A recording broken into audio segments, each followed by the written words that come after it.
तो आज बात करते हैं भारत के सबसे मुश्किल और सबसे प्रतिष्ठित एग्जाम्स में से एक यूपीएससी सिविल सर्विसेज एग्जामिनेशन की, मतलब सीएसई की। यही वो एग्जाम है जो हमारे देश के भविष्य के टॉप ब्यूरोक्रेट्स, टॉप अफसरों को चुनता है। तो मन में सवाल तो आता ही है कि आखिर ये एग्जाम, जिसके लिए लाखों लोग अपनी जिंदगी के कई साल लगा देते हैं, दिखता कैसा है, इसका स्ट्रक्चर क्या है?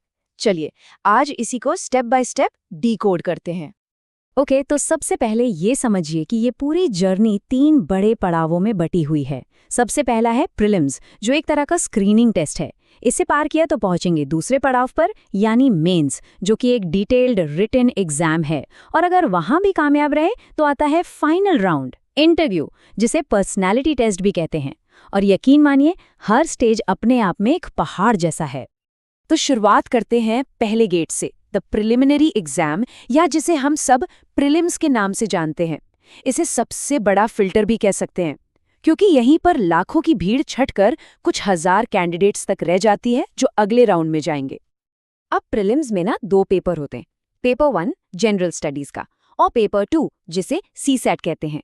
दोनों ही 200 नंबर के हैं, पर यहाँ एक बड़ा ट्विस्ट है। जो मेरिट बनाएगा, मतलब जिसके बेस पर कोई मेंस के लिए सिलेक्ट होगा, वो है पेपर 1 जनरल स्टडीज, और जो दूसरा पेपर है सीसैट, वो सिर्फ क्वालिफाइंग नेचर का है, मतलब उसके मार्क्स फाइनल मेरिट में नहीं जुड़ते। लेकिन सीसैट को हल्के में नहीं ले सकते। इसमें पास होने के लिए कम से कम 33% मार्क्स लाना जरूरी है। ये मिनिमम क्वालिफाइंग स्कोर है।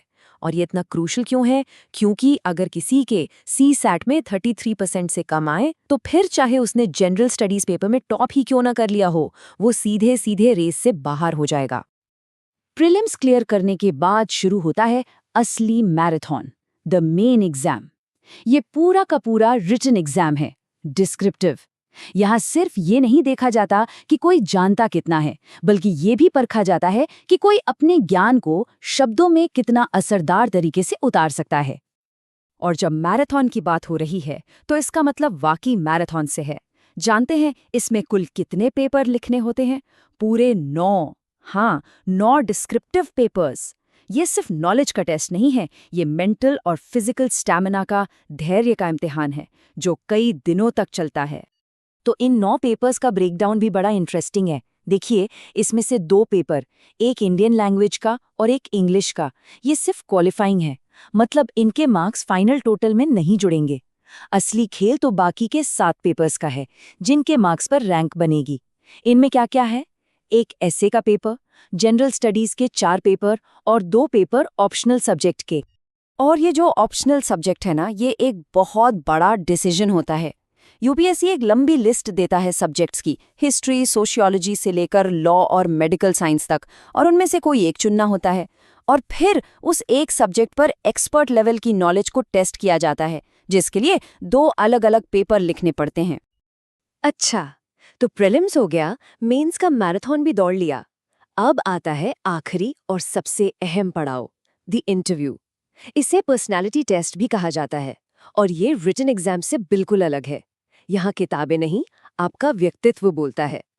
तो इंटरव्यू का मकसद क्या है? ये कोई क्विज कॉन्टेस्ट नहीं है।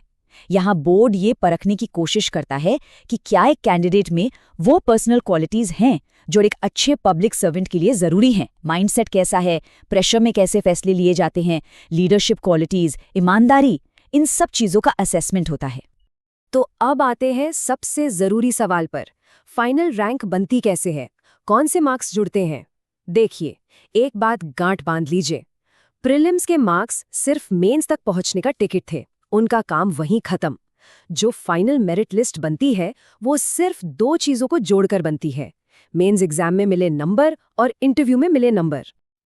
तो पहला कंपोनेंट है मेंस के मार्क्स। याद है वो 7 पेपर जिनकी हमने बात की थी, हर पेपर 250 नंबर का, तो कुल मिलाकर हो गए 1750 मार्क्स। ये मेरिट का सबसे बड़ा और सबसे सॉलिड हिस्सा है। और इस 1750 के स्कोर में फिर जुड़ते हैं इंटरव्यू के 275 मार्क्स। भले ही ये टोटल का छोटा हिस्सा लगे, पर यही 275 नंबर अक्सर गेम चेंजर साबित होते हैं। ये किसी को लिस्ट में अंदर ला सकते हैं और किसी को आईएएस से आईपीएस बना सकते हैं। रैंक का सारा खेल यहीं पलट सकता है। तो 1750 मेंस के और 275 इंटरव्यू के, यानी ग्रैंड टोटल हुआ 2025 मार्क्स। बस इसी टोटल स्कोर के आधार पर फाइनल मेरिट लिस्ट बनती है और इसी लिस्ट से ये तय होता है कि किसे कौन सी सर्विस मिलेगी, आईएएस, आईएफएस, आईपीएस और उसकी ऑल इंडिया रैंक क्या होगी। तो इस पूरे स्ट्रक्चर को देखने के बाद एक बात तो साफ है, ये एग्जाम सिर्फ नॉलेज का टेस्ट नहीं है, ये तो इंसान के धैर्य, उसके अनुशासन, स्ट्रेस हैंडल करने की उसकी काबिलियत और सालों तक लगे रहने के जज्बे का टेस्ट है। ये उन सभी पर्सनल क्वालिटीज़ की परख है जो एक अच्छे ऑफिसर के लिए, एक अच्छे सिविल सर्वेंट के लिए वाकई ज़रूरी होती हैं।